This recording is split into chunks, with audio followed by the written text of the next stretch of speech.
and I really want to thank the organizers for doing such a wonderful job. To organize this, what they're doing is great. I want to thank Dr. Nishinsky and Dr. Lenz for giving me the opportunity. So I'm going to talk a little bit about treatment. I know many of you, some of are familiar faces that I've seen in the clinic, some not, but many of you probably have heard a lot of it. But stop me at any time if you have any questions. We would rather you didn't. No. So this is the order. So this is what has happened, over time in myeloma, and we have made good progress, over time. You can see, this is what it shows here is a 5-year survival of a patient who is newly diagnosed. And you can say, there was some progress from 1975 to early 2000s, but was rather slow, and then we really took off.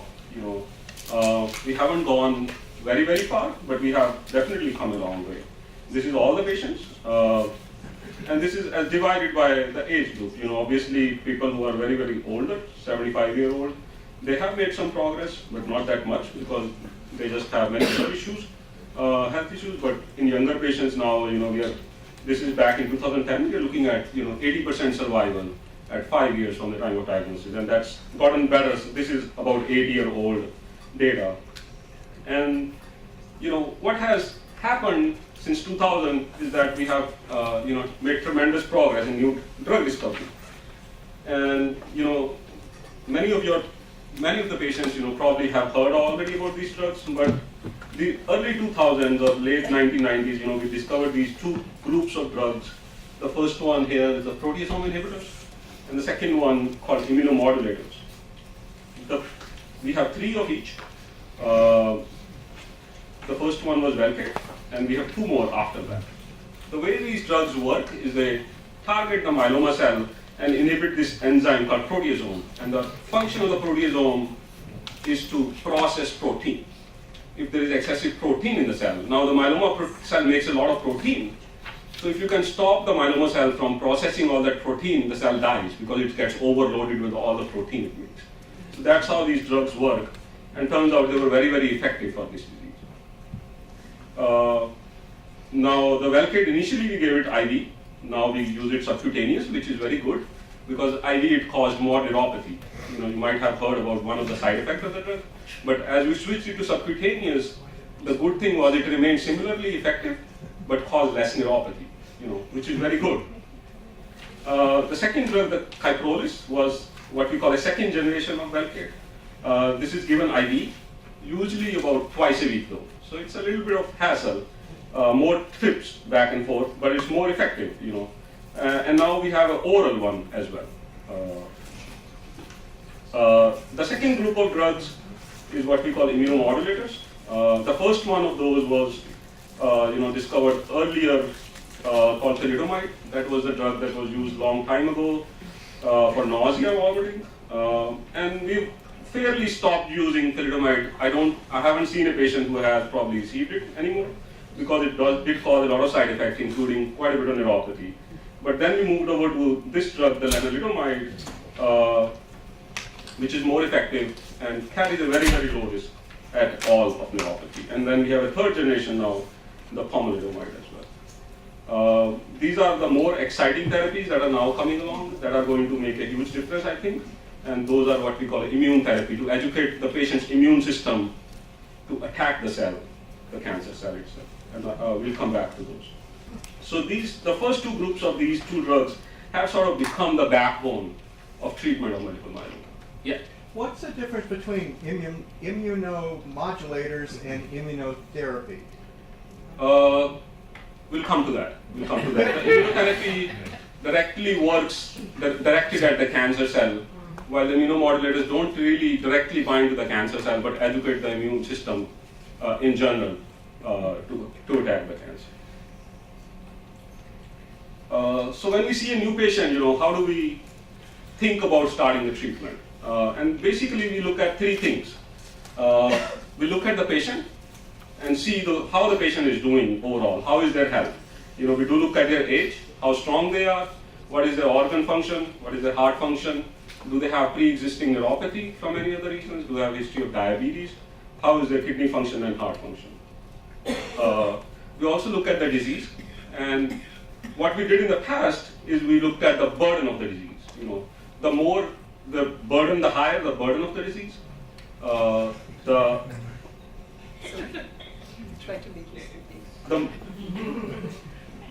poorer the patient does. If the burden of disease is higher, the prognosis was poor in those patients, or remains poor in those patients.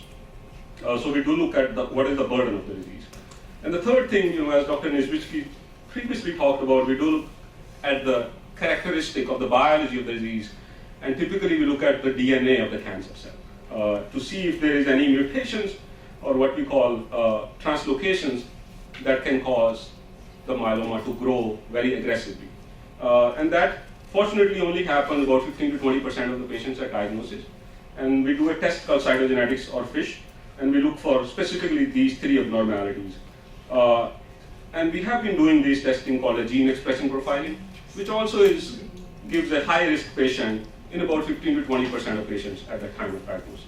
We do tend to treat those patients more aggressively because those patients tend to have more resistant disease and also relapse more than other patients. So those are the three factors we look at when we are deciding about starting a patient on treatment. This is how we look at the treatment. Mainly, when we see a new patient, we sort of get a sense, whether this patient is a transplant eligible patient or transplant ineligible. And how do we make that decision? Mainly is based on how strong they are. We don't look at their age. We look at what we call a biological age. You could have a 75-year-old person who bikes 30 miles a day, and you could have a 55-year-old person who has been unfortunately very sick, and we feel like cannot go through the transplant. But we look at their biological age. We also look at their organ function, how is their kidney function, heart function, lung function, liver function, to make sure that they can go through high-dose therapy. And based on that, the treatment typically will include what we call induction chemotherapy, that is given for anywhere between what we typically say about 4 to 6 cycles, depending on how the disease responds, to try to push the cancer as low as we can. Ideally to get them in a complete remission, but if not, as close as we can to a complete remission. Once we get there and we feel like the patient is eligible for transplant, we do refer them for a transplant and have them evaluated by our transplant physicians. And one of our transplant physicians is going to talk about that later today. And typically we do think about what we call maintenance therapy, which is a relatively low dose of a single drug that is given post-transplant.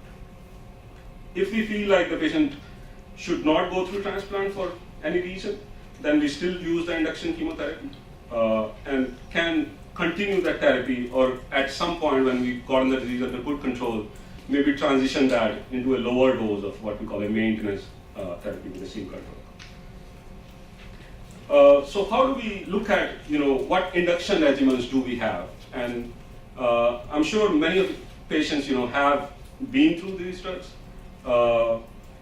So back in 1990s, this was the regimen that we had called GAD before we discovered these new drugs. And if you look here, the complete remission rate with these drugs in the past was only 6 to 10%. As the newer drugs came in, we started combining them with steroids. And here is a combination of what we call Velcade and dexamethasone, which improved the overall response rate about 70 to 80% and improved the complete remission rate of around 20%. Then we combined Revlimid with dexamethasone. Same thing happened, that we improve on the complete remission rate. And then we started moving on to what we call triplet therapy. The first two we call them doublet therapy. And then we moved on to what we call a triplet therapy, in which we can combine Velcade with other older drugs. This is what we call an alkylating drug, Cytoxan, with dexamethasone, and you can see the response rate can go as high as 80 to 90% with a complete remission rate of 30%. And when we combine all these two drugs together, the Velcade, Revlimid, and Dex, we really jumped quite up. So we went from 6 to 10% to now thinking of about 50% complete remission rate in those patients. So we clearly have made a huge progress in the amount of patients we can put in complete remission. So how do we choose? So these have sort of become the backbone of our treatment. But how do we choose? Should everybody get a doublet or should everybody get a triplet regimen? Clearly, the triplet regimen seems to be more effective in putting the patient in complete remission. This is the trial that was done recently by Schwab that compared, a triplet therapy called BRD or RBD, Velcade, Revlimid, and dexamethasone to Revlimid and dexamethasone. And clearly, the triplet regimen, was more effective in putting the patient in remission. It was more effective in keeping the cancer in remission for a longer duration, and it was more effective also in prolonging the survival. So this is the overall survival. As you can see, the patient in the red curve here is the patients who got the BRD, and in the blue curve, the patient who got RD. And it did improve their survival. The patients do live longer if they get a triplet. Also, what they saw in the study, that the patients who get into a deeper response do better. And that's why most likely these triplet therapies do work better, because they are just more effective in inducing a deeper response. So what the green curve here shows is the patient who got very close to, or who got into a complete remission. So the deeper the response they had, they did better. And here is the patients who got the blue and the red curve are the curves in patients who got less than or CR or less than a complete remission. One thing you have to be sure is that only about 50% of the patients, 50 to 60% of the patients, even with these modern therapies, get into complete remission. So there are patients who come to us, who are very, very worried that we only got a partial remission. Should I be very, very worried? And that's a good percentage of patients. And what we tell them, you should not be very worried if you did not get into a complete remission. And if you look at the blue curve, although it is a little bit lower than green curve, it's not much by a huge difference. So maybe there is a little bit of loss if you did not get into complete remission, but it's not a big loss. Okay. What about the side effects? So when we give more chemotherapy, you do expect a little bit more side effects. But these drugs are relatively still easy to manage. In the study that I showed, the SWOG study, that had many patients who were in their 70s and even late 70s, who got the triplet regimen and were able to tolerate it.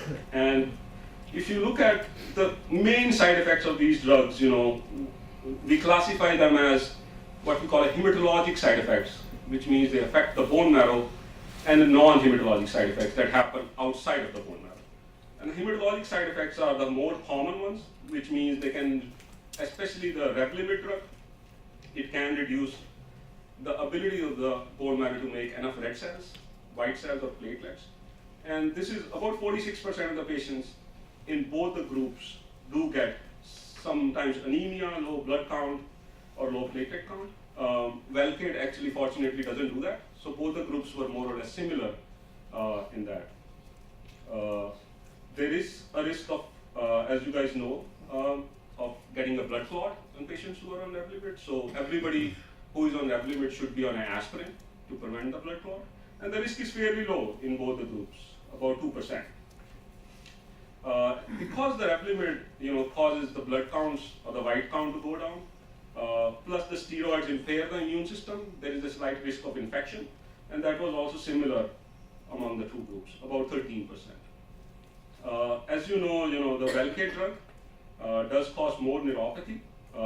So patients who are getting this drug, should really, that's what we stress them every time we see them. We ask them if they have any numbness and tingling in their hands and feet. So you should really watch for that. If the numbness and tingling starts, you should inform your doctor. And there are many things that can be done for that. Sometimes we can pull back the dose of the drug, or sometimes we can even switch the drugs if the neuropathy gets significant. So you should really, really watch for development of any neuropathy while you're getting the Velcade, because this was quite significantly higher when you use a 3-drug regimen, okay? Especially if you're getting Velcade. Obviously, the 3-drug regimen, is a little bit harder. It did make people feel a little bit more tired. So look for that, and it caused a little bit more nausea, vomiting. It's not terrible and usually very well tolerated. So if you have any of those side effects, make sure you bring it to the attention of your physicians. Sometimes some patients feel that, I might just work through the side effects. I don't want to come off the therapy. They're worried about, what if we have to stop the treatment because of the side effects. That treatment may not remain as effective. But as I showed, there are many alternatives, that are available now. So please bring it to the attention of your physician if you have any of those side effects. Exercise, is very important. So we do encourage the patients to, walk as much as they can.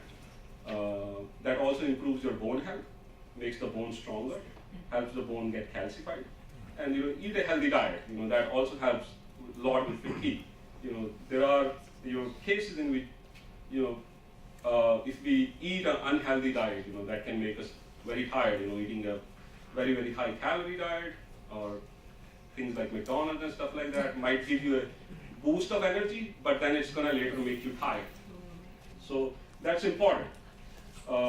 Please watch for your peripheral neuropathy, especially if you're getting well care.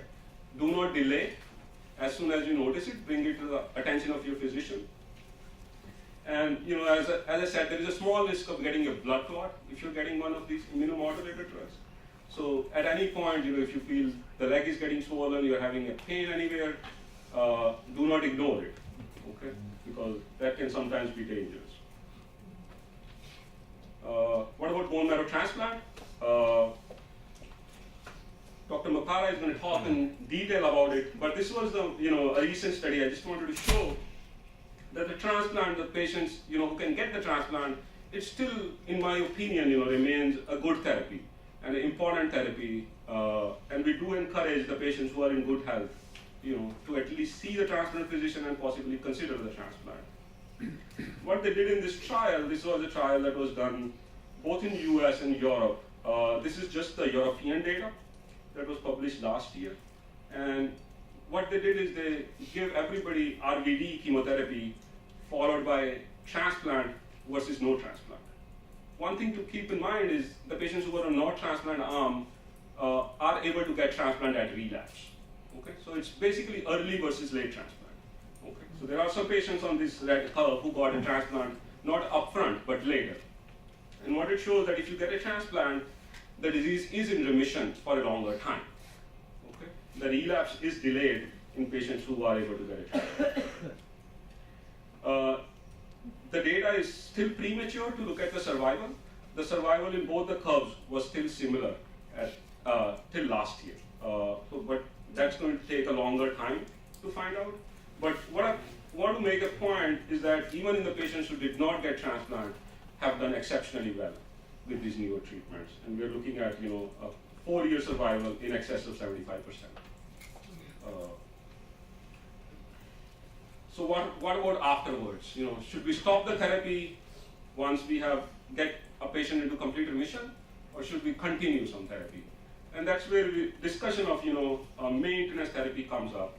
Whether the therapy should be fixed duration like it was in the past. Typically what we did in the past, got an induction treatment, maybe a transplant, and then once the patient is in remission, we just watch. And when the disease comes back, we treat again. But more and more we're thinking, should we really stop the therapy completely, and whether we could give something after we get into remission to really delay that relapse from happening.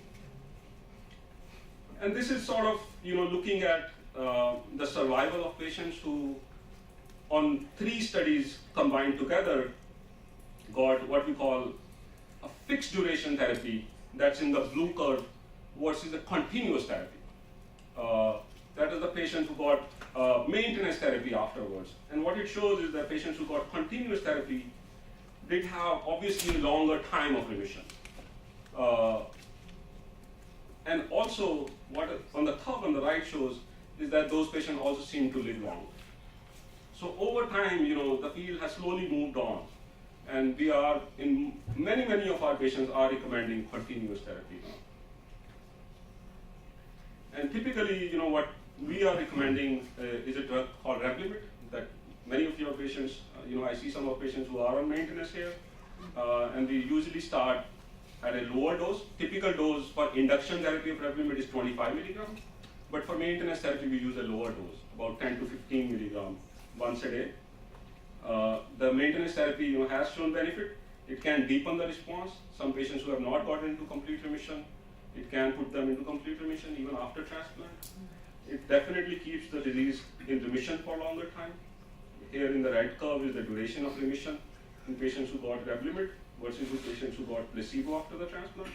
And this number went from a median duration of what we call about 2 years, close to about 4 years. So almost double the time of remission after the transplant. And also can help improve survival. There are that question has remained a little bit controversial, but more and more studies have shown that it can also help patients live longer using a maintenance therapy. Does that mean everybody has to go on maintenance therapy? In my practice, I look at the patient's health. I look at their side effects. How well are they tolerating it? Obviously, it can cause side effects. And I also look at the disease biology. In patients who are low risk disease, if they don't want maintenance, I'm not really worried about that. But in patients who have high risk disease, as I showed, 414, 17P, or those 15% of patients, I really push them hard to convince them to get maintenance therapy. It's not I usually use it as a patient-to-patient basis. Yeah. Was the placebo no maintenance? Yes. Yes. What about the patients who don't get the transplant? Should those patients also get continuous therapy? And this was a study in which they compared, a long-term Revlimid therapy versus stopping Revlimid at about 18 months. So what they saw is obviously the patients who got, long-term Revlimid therapy did have a disease remission for a longer time. So even in those patients, if you're tolerating the Revlimid very well, they don't have any side effects, we tend to continue the Revlimid for as long as they are in remission, and seems to be doing better. Revlimid 3 years or 4 years, and then what? We don't know. Well, we say for as long as it's working. If you don't have side effects, obviously. If you have side effects, we can obviously stop it. If you're in remission and we end up stopping it, typically I would just watch the cancer, and if it was to come back, then possibly switch to another treatment.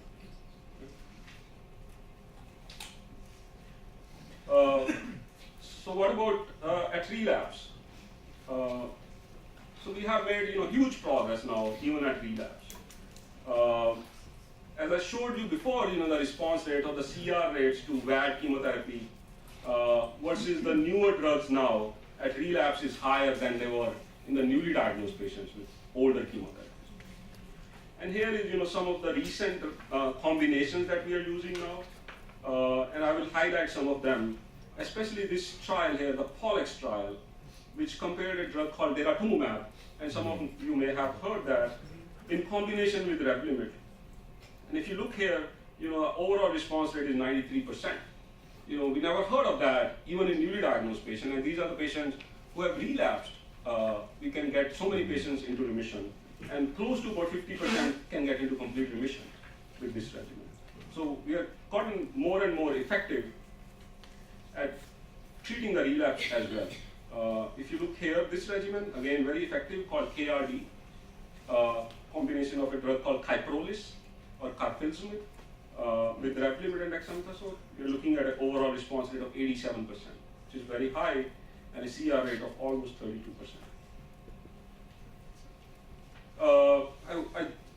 Dr. Niswitzky already showed it, the field is slowly moving towards immunotherapy, and that's where we are going, and we have a lecture by Dr. Reshef later about talking about CAR T cells. So I didn't bring it up here, but what we're doing with immunotherapy is we are giving an antibody called Daratumumab. This is the antibody that binds to an antigen on the plasma cell. So it binds to the cancer cell. And when it binds to the cancer cell, it sort of educates their immune system. This is your immune system, the NK cell, this effector cell or the macrophage cell. These are a part of our immune system. And once the antibody binds to that cell, it educates the immune system to attack the cancer. And that's how these drugs work. Okay. And this is the, I already showed that, in combination with the Revlimid, we see a very, very high response rate and very high rates of complete remission as well. And this is not only improves the remission rates, it also helps to keep the disease under control for a longer time. There's a huge difference here, a significant difference in patients' relapse rate after getting on the combination of Daratumumab. It's very well tolerated. Actually, the only thing we worry about is the infusion reaction, because it's an immune drug. It can sometimes cause some reaction, but fortunately the reaction only happens the first time you get it. Usually it doesn't happen the second time. Only in patients who get it the first time, we worry about second time. After that, really we don't see much infusion reaction, and that can sometimes be fever, chills. It can sometimes cause some irritation in your respiratory tract, can cause some cough, breathing difficulty. So we do like to pre-medicate to prevent the infusion reaction, and sometimes we just slow down the infusion and hold it, and then in most of the time we are still able to give the drug. Okay. One thing that you should know is that drug interferes with your blood typing. So in patients who have received this drug, because CD38 is also present on the red cells. So if you were to, let's say, go somewhere and nobody knows that you received this drug and you need blood transfusion, it's going to be hard for them to type it. So you really have to tell them that you have received this drug, and it might interfere with the typing of your blood. And there is a special reagent that the blood has to be treated, and it can be done, but you should know about this. Okay, so let them know if you are traveling somewhere and you need blood. Obviously, if you are here, we do check the blood type before we start this drug, and our blood bank will know automatically that this patient is on Daratumumab, and they process the sample that way, knowing that. But this is very important that you know that. Okay, so this is more or less the last slide. So, over time, patients who are newly diagnosed, we try to give them 3-drug regimen. Does everybody has to get a 3-drug regimen? I usually don't think so, because the remission rates, even with a doublet, are quite high. So there are many patients in whom, I don't feel like they can handle 3 drugs. They might have more side effects, or they may have, kidney problems and stuff like that. We can, in those patients, I tend to start with a doublet. But in a patient who I feel comfortable that he can handle a triplet, I would start that. VRD is my preferred regimen for most of our patients who are off the study. But in patients who cannot tolerate it, I usually go for a doublet, or I can reduce the dose. For transplant eligible patients, I do recommend that they go through the transplant. For patients who either do not want to go through transplant, or we don't feel like we can do safely transplanting them, we prefer sort of a continuous therapy. And a deeper response is usually better. This is the last slide, I think. These are the newer drugs. You are going to get a lecture about CAR T cells later, which are very exciting new drug development. And we are opening a couple of trials in the next few months for CAR T cells. But there are already centers in New York, Sinai, and I don't know, Dr. Nishitsky, do you have CAR T cells already? Okay. And Sloan, they're already offering it. But we are opening actually 2 studies of CAR T cells coming up very soon. And there are more immunotherapies coming up. There is other CD38 antibodies here, 2 of those that are similar or work similar to Daratumumab. Then we have a CD138 antibody, which is again an antigen on the plasma cell in combination with the drug conjugate. And we also have what we call another type of immune therapy called a bispecific immune therapy, in which the antibody has really 2 sides to it. On one side, it binds to the cancer cell. On the other side, it binds to the immune cell. So it really becomes more effective in bringing your immune system to attack the cancer, called bispecific antibody. And then there are some other therapies, listed here that are in progress. So I'm going to stop here and we'll go to questions. Thank you.